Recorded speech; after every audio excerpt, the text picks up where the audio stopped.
ನಮ್ಮ ಮೈಸೂರು ಜಿಲ್ಲೆ ಸರಗೂರು ತಾಲೂಕು ಮುಳ್ಳೂರು ಗ್ರಾಮದಲ್ಲಿ 800 ವರ್ಷದ ಪುರಾತತ್ವ ಇಲಾಖೆಯ ಒಂದು ಲಕ್ಷ್ಮೀಕಾಂತ ಸ್ವಾಮಿ ದೇವಸ್ಥಾನ ಇದೆ.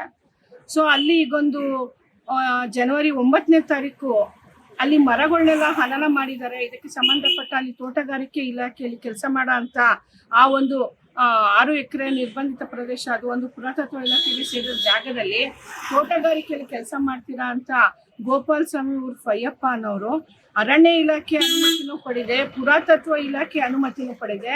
ಅಲ್ಲಿದ್ದಂಥ ಮರಗಳನ್ನ ಕಟ್ ಮಾಡಿ ಸಾಗಿಸಿದ್ದಾರೆ. ನಂತರ ಇನ್ನೂ ಕೆಲವು ಮರಗಳನ್ನ ಕಟ್ ಮಾಡುವಾಗ ಗ್ರಾಮಸ್ಥರು ಅದನ್ನ ತಡೆದು ಅರಣ್ಯ ಇಲಾಖೆಗೆ ಒಪ್ಪಿಸಿದ್ದಾರೆ ಅಂತೇಳಿ ನಂತರ ನಮ್ಗೆ ಗಮನಕ್ಕೆ ಬಂತು. ಆಗ ನಾವು ಆ ಸ್ಥಳಕ್ಕೆ ಭೇಟಿ ನೀಡಿದಾಗ ಅಲ್ಲಿ ಸುಮಾರು ಮರಗಳನ್ನೆಲ್ಲ ಹನನ ಮಾಡಿ ಕೆಲವೊಂದು ಮುಚ್ಚಾಕಿದ್ದಾರೆ, ಕೆಲವೊಂದು ಪ್ರಕರಣಗಳಾಗಿದೆ. ಹಾಗಾಗಿ ಯಾವುದೇ ಕಾರಣಕ್ಕೂ ತಪ್ಪು ಮಾಡಿದವರಿಗೆ ಶಿಕ್ಷೆ ಆಗಬೇಕು ಅನ್ನೋ ಒಂದು ಉದ್ದೇಶದಿಂದ ನಾವು ಅರಣ್ಯ ಇಲಾಖೆಗೆ ಮೈಸೂರಿನಲ್ಲಿ ಮತ್ತೆ ಸರಗೂರಲ್ಲಿ ಎಲ್ಲ ಭೇಟಿ ಮಾಡಿ ದೂರನ್ನ ಕೊಟ್ಟಿದ್ವಿ. ಇನ್ನೂ ಅಂದ್ರೆ ಸರಗೂರಿನಲ್ಲಿ ಒಂದು RFO ಅವರು ಗೋಪಾಲ್ ಸ್ವಾಮಿ ಮೇಲೆ FIR ಮಾಡಿದ್ದಾರೆ, ಆದ್ರೆ ಇನ್ನೂ ಶಿಸ್ತು ಕ್ರಮ ಕೈಗೊಂಡಿಲ್ಲ.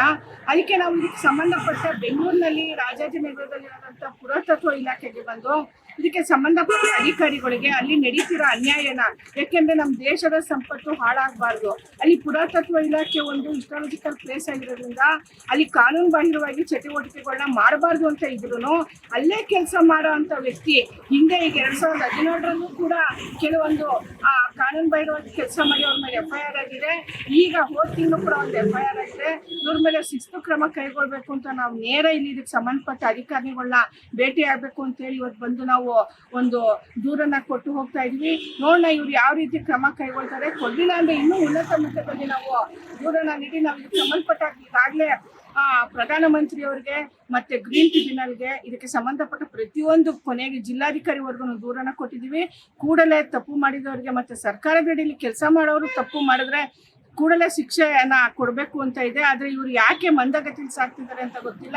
ಹಾಗಾಗಿ ಶಿಸ್ತು ಕ್ರಮ ಕೈಗೊಂಡು ಪರಿಸರನ ಉಳಿಸ್ಬೇಕು, ಪುರಾತತ್ವ ಇಲಾಖೆಯಲ್ಲಿ ಆಗಿರೋಂಥ ಅನ್ಯಾಯನ ಕೂಡಲೇ ಇವರು ಸ್ಥಳ ಪರಿಶೀಲಿಸಬೇಕು ಅಂತ ನಾವು ಈ ಸಂದರ್ಭದಲ್ಲಿ ಹೇಳಕ್ ಇಷ್ಟಪಡ್ತೇನೆ.